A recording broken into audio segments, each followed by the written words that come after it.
All right, folks, welcome back in. This is draft season. I'm Jake Ellenbogen, and today we are going to be starting a series that should be going a long time, so hope you guys are ready. I am going to break down college prospects. Each individual prospect I break down, it will get their own video. Doesn't mean I won't have other prospect videos, but I wanted to do this. It's going to be from the perspective of what they bring to the table, my grade for them, my thoughts on them, using PFF and using more analytics this year to help me. So combination of watching the tape and combining the stats and analytics. And again, I want to make this a prospect video that someone can watch, but I also want to make this a video where it is tailor-made for Rams fans as well. So you can get something out of it if you're not a Rams fan, but of course, if you are a Rams fan, I'm going to be mentioning how this player fits into a Rams roster, what that would be, where they could be drafted, and so forth. So before we dive into that, be sure to like, subscribe, comment. You can follow me at JKBoga on all social media. You can check out my Unfiltered podcast. Link is in the description below. So let's talk about it. We are talking today. First player. He went to Kansas. Okay, watched a lot of Kansas football, but I wanted to start off with the offensive line. So we're starting off with Dominick Puni from Kansas, the left tackle. I'm going to be getting into exactly what I think he brings to the table as an NFL prospect. I finished my evaluation on him. Of course, I watched the film against Texas. That was live on Kick. So if you checked that out, appreciate you for stopping by. But if you haven't, buckle up and learn a thing or two about Dominick Puni. This is somebody right now who, in my opinion, might not be getting talked about enough. Obviously, with the college all-star games, he's starting to get some buzz. But by the end of this process, we could be seeing him going in the second round, which is where I have him. I have a second round grade, not an early second round, but a second, like a mid to late second round. And I'm going to get into what that means. So let's talk about it.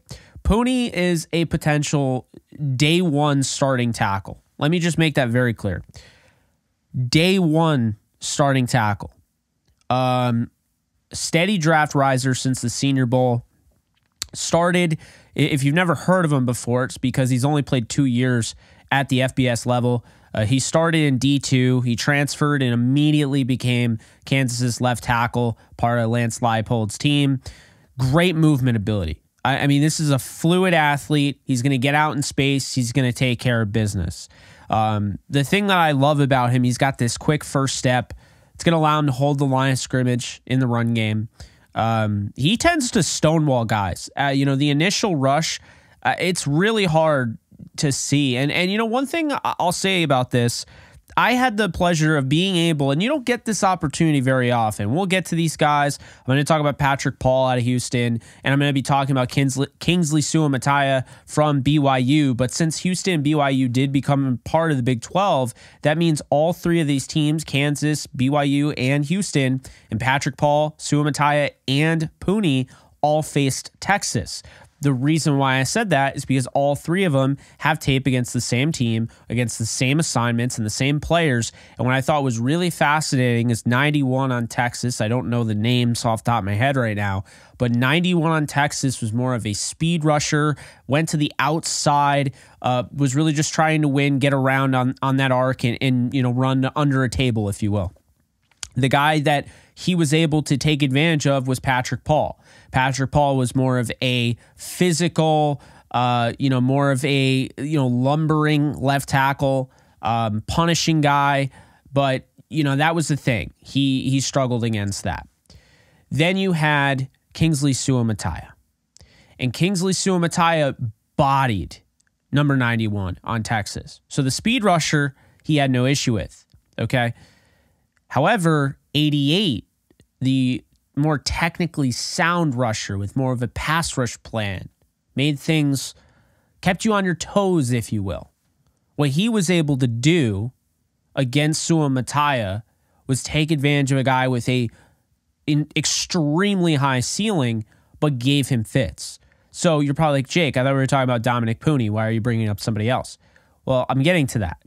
So then you have Patrick Paul.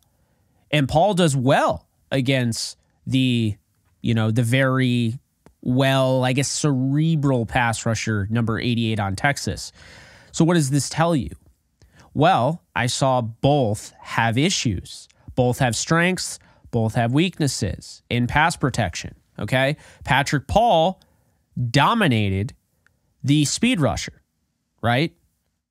He dominated the technically sound pass rusher. The speed rusher gave Patrick Paul fits. Suamataia had an issue with he had no issue with the speed rusher, but when it came to the number 88 rusher on Texas, who was more technically sound, that's the guy he struggled against. So then I watched Dominick Puni, Kansas, Texas, and I watched him against 88.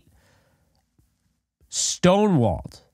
And I'm like, okay, Patrick Paul did the same thing. Let's see what happens with 91. Stonewalled. What's the takeaway? I watched more than one game, but the Texas game tells you that he's a step above Patrick Paul and he's a step above Suamataia. Suamataia might have the highest ceiling of the three that I watched, but you can see right away Dominick Puni has a spot in this league. He is going to make money at the next level, and he could be around for a long time. So, reason why I bring that up is because I think it's the best way to compare what he is. He is the jack of all trades, I think, when it comes as a pass protector. And of course, this video is brought to you by Mantis Sleep. Mantis Sleep is today's video sponsor. Appreciate them. You can go to the link in the description. Use promo code JKBogan to get yourself 10% off your Mantis Sleep order today. Mantis Sleep has these awesome sleep masks that promote, in my opinion, they promote positive living and health and life choices and so forth. Look, it all starts with sleep. If you can't get sleep, which obviously I'm not really somebody that slept a lot until I started using these. So sleep is important. How do you get it? You have a hard time sleeping? Put on a sleep mask. C-shaped eye cups. If you sleep on your side, works well. Pairs with your phone. If you get the Mantis Sleep sound mask, which is this one, you can see it right there. Lasts for 20 plus hours of battery life. It's got this razor thin headphone on each side that you can kind of slide right into your ear hole there. I love the sound mask. There's a bunch of other masks, and I think the 100% blackout, if you're having a hard time shutting your eyes, that could be the hardest part about sleeping. If you're not just going to sleep, it doesn't just hit you and you have to actually feel like you're forcing it. Here you go. 0% blackout. It'll put you right to bed. So, Mantis Sleep, go check it out. JK Bogan, 10% off. Link in the description. Back to the video. So, that's what I'll say there. I think he does a great job mirroring his assignment. He has no issue forcing him around the quarterback. And what I mean by around is having him run that arc, but he's nowhere near the quarterback, so it's not a pressure. He's got good awareness for the position. He's going to look for extra work. Really good combo blocker, can get out in space. Very flexible. But my issue with him, he plays a little too upright. I think he's going to need that worked on at the next level. And his hand placement, mostly good, but can be inconsistent at times. He's got a pretty decent high floor, and he's got a very high ceiling. When I look at Puni, I gave him an 82.2 out of 100, which is a second round grade. Okay. I gave him an 8.1 in agility out of 10. I gave him a 9.1 in pass protection, a 7.4 in run blocking, a 8.1 in spatial movement, 7.8 in pull and trap situations, 8.3 in play strength, 7.7 in technique, because of course, like I said, he plays a little too high. The size there, you talk about a guy who's 6'5", 320 pounds. Obviously, these measurements are going to be more official when we get to the combine, but that's what I have here, 6'5", 320. I just think when you look at what he's doing, what he brings to the table, he's got great size. I give him a 9 for size. 8.5 awareness rating and an 8.2 for balance, which gives you a total of 82.2. What does 82.2 out of 100 mean in my grading scale? Well, I'll tell you what it means. It means that he is above a second rounder. He is a second rounder. I have an 8.5, which would be around 85 for early second. So I think he's a mid to late second round pick. And I think he can 100% be your starting left tackle. And another thing you should know is that with PFF, they have all of his numbers there, of course.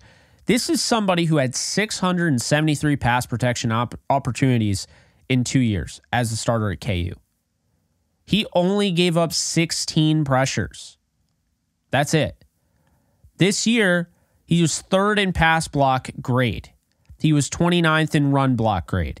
He was 11th in overall grade. That is all offensive tackles that have played at least 50% of the minimum snaps.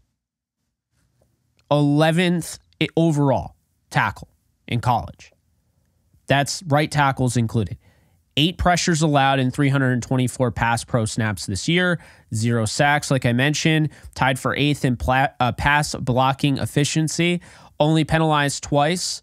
He played 202 snaps in gap scheme and 170 in run scheme. Reason why I say that is because the Rams still use zone, but they lean gap. They're a very gap sound team. So how does he fit into the Rams' plans? We just talked about what he is, who he is, what he brings to the table. I like that D2 background. Shows that this guy's really had to work his ass off to get to this point. Then when he got to the point of playing on a bad Kansas team, he was part of the fix. He didn't add to the problem. He fixed the problem. I can say that. I watched every single game at KU, but I was trying to be unbiased here and actually really watch the film, watch the All-22, and see what he can do. And I have no issue saying this. He can start with what the Rams have coaching-wise. If the worst comes to worst and Alaric Jackson is not retained, because he is a restricted free agent, that doesn't mean a team won't pay him a ton of money and the Rams won't. That's the thing. Restricted free agency means they can match, yes. But if you pay him a lot of money and the Rams don't want to match, he's gone. Tyron Smith is out there. That's the only guy I would even consider paying outside of Alaric Jackson, left tackle. And if he's off the market and you lose Alaric Jackson, then you're stuck with Joseph Noteboom. I don't think they would be great. I don't think they'd feel great about him at left tackle. So my thoughts on Puni are this. I think this is somebody that can play right away. I believe that. I think he is somebody that can play right away. I have him as a second round grade. He's going to be drafted likely late day 2, early day 3. That's my feeling. I don't think he's going to be drafted in the second. That's just where I have him. That's where all the numbers made sense for me. But I think you're getting somebody that is outstanding in pass protection, really gets it. Again, the technique is still inconsistent and he's still really, really good. And he played in the Big 12. So it's not like he played in some no-name conference.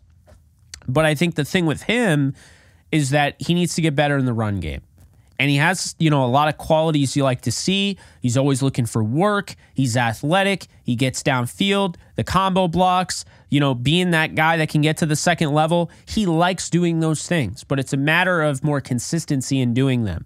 I think if he goes to the Rams, having, Ryan Wendell, and whether Mike Munchak is there this year or not, and Zach Cromer and so forth, I think those guys can get the most out of him.